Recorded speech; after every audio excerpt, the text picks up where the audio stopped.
Here's how I know you guys and your music, how you've put in a lot of time. We had never met before. I go back and listen to your 2014. I pulled up Spotify and listened to some stuff. You have some on there. There's been millions of listens. And I listened to the stuff from 2021. It's got a refinement. There's something there that's just more professional. You can tell there's time. There's an evolution of a commitment of wanting to do a better job. And so from me not knowing any of the terminology about what you guys do, that's what I feel over a 7 or 8 year period. Also, you get better. And you what it is, and I'm glad you said that. What it is, there was a turn where I figured out the trick. One of the tricks is you can write about anything you want. You could sing about anything you want. Doesn't matter what genre you are. Like, you can just write. And there was a real switch that we were in LA and we were leaving a show, and we have this rule as a band that you don't say anything about the people or the club until you're 2 miles down the road with the windows up. You know what I'm saying? Mm-hmm. And we were outside the club, and there's beautiful women in LA. You know, there's beautiful women in Kentucky too. We all know that. But we were like, the women out here are beautiful. And someone in the van said, yeah, but they don't want babies. And we started cracking up, just being ridiculous. A bunch of dudes. We're all married, you know. And we made the joke that women back home here in Kentucky want to have children. The women in LA don't, you know. And I was like, oh, I can write a song. You know what I'm saying? And we were on our way down to Austin to meet a guy named Jonathan Tyler and to record some demos. And I came up with the idea for the song Goodbye LA. And then I wrote the first verse, and then it was like a day or two before we hit Austin, I wrote the second verse, and then we went in and did the demo. And then sounds good. I think it was like 6 months later or 9 months later, we went in and did the album, you know.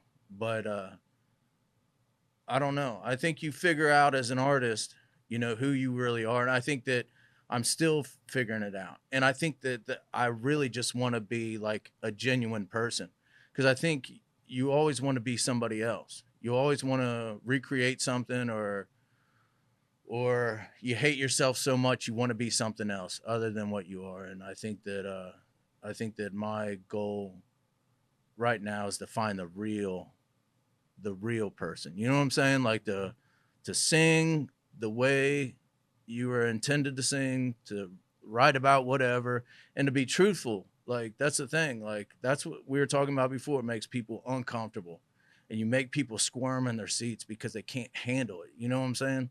And then they'll buy your record, and then they'll come back, and then you know what I'm saying? Mm-hmm. So I think I'm glad you picked up on that, because that was like a pivotal moment in like our career. You know what I'm saying? Shifting from Ties of Blood to Goodbye LA. It was it was a good moment. Wait till you hear the new one. How long do we have to wait for this? I don't know. As soon as these motherfuckers get busy, I'm out here grinding. They don't give two shits about what you're doing. They don't care. My bed is comfortable. Oh, this is some bullshit right here. It comes up. It's got feet heat. I'm not trying to get in that van. He's got that secret account. That's what he's got. He's got the secret account. 15%. So, hey, why the heck do you manage this guy still? That's its own podcast, but I'll sum it up. I get choked up talking about it. So this is the thing in my life that I care deeply about. I grew up around business, and in business, you got to take risks. But what I've learned is that you got to be willing to be accountable, and you've got to be willing to put it on your back sometimes. And when Jeremy and I didn't get along back in the day. We grew up in the same art scene. Can I say we didn't get along? I mean, there was a time maybe we didn't. We just didn't. Two big personalities that would cross paths, and it would, whatever. Doesn't matter. Yeah. Doesn't matter. But I started this record label because I wanted to be a musician. I wanted to tour full time. I wanted to be a part of something bigger than myself. I really wanted that. That was my goal, was to be a touring drummer full time. That's what I wanted to do. And I started a record label because in the groups I was in, I got tired of being told no by the industry. So in 2006, I went out and I got an LLC and I trademarked the name and I said, I'm going to be a record label. Screw it. Everyone said, you're nuts. I don't care. I'm doing it anyways. So I'm not a good businessman, because if I was a good businessman, I wouldn't be in music. People always say to me, and we talked a little bit about this beforehand, people say, how are you successful in business? I said, I invest in real estate. You want to have a successful business? You want to have a successful music career? Invest in real estate. Man, it's like you were paid promotion. I know, here. right? Yeah. Right. So Pivot that Realty. Yeah, let's go. Right. But anyways, we just opened in Florida, just for the record too. So Perfect. We're in Nashville, got Perfect. the Tennessee license. Let's go. Perfect. So how's this link? Yeah, how's this link up with like why? Yeah. So, the intention for SofaBurn was always just to put my own bands out, my own records. Like that was it. Just to have it look like somebody was talking about me besides me. That's all it was. And him and a buddy his came alongside, and they were doing country music. They were playing country shows at Japs downtown. And they approached me and said, man, you know, we think we'd like to do a record. Would you be open to doing a record that wasn't yours, that you don't play on? And I said, yeah, let's talk about that. And we had a few. Jeremy's got jokes about those days. I'd always show up with a notebook and not take any notes. I'd do all the talking, drink a bunch of coffee. I didn't know what the hell I was doing. Look professional. You know, look at me. Got my hat on and, you know, notepad. And we made a record. And we put the record out, and we stumbled a little bit at first because we weren't sure how to do it. But then we got some PR attention, and some national people got a hold of it and were like, man, this is really good. Like, you guys should try. Oh, now we need a PR campaign, and now we need to book shows, and we need to go on tour. We need to push this record.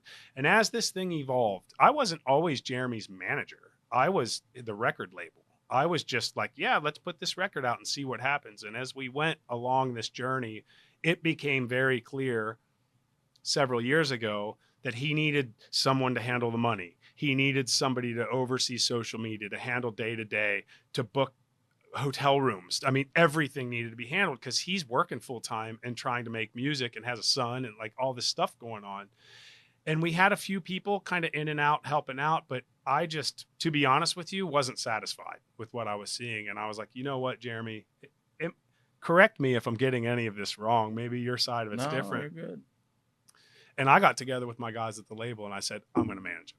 I said, I need the label to kind of do its own thing. I'm going to put all my focus on this guy. We're going to build the label around him because he's got what it takes to do it.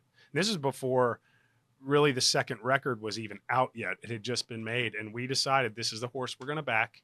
And I'm going to put a lot of eggs in that basket. And I'm going to personally oversee this because he wants me to. And he's asking me to.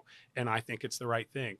And it's the best business decision I've ever made in my life because every day I get off a phone conversation with somebody, I know I've got the right product. I know I've got the best product. I know I've got the hardest working product. And if you don't have a product you can't sell, you don't have much. And I believe with all my heart.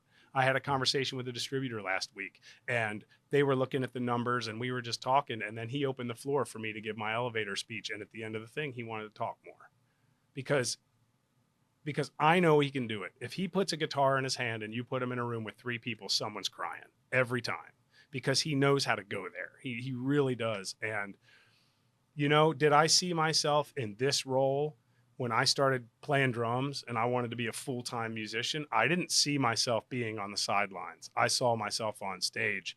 But this is way more gratifying to me than anything I've ever done because we get to share all the victories and we stick together when it gets hard. And it gets hard all the time. And you know this, like, it's not about who can sustain success. It's about who can get through it when the shit gets real hard.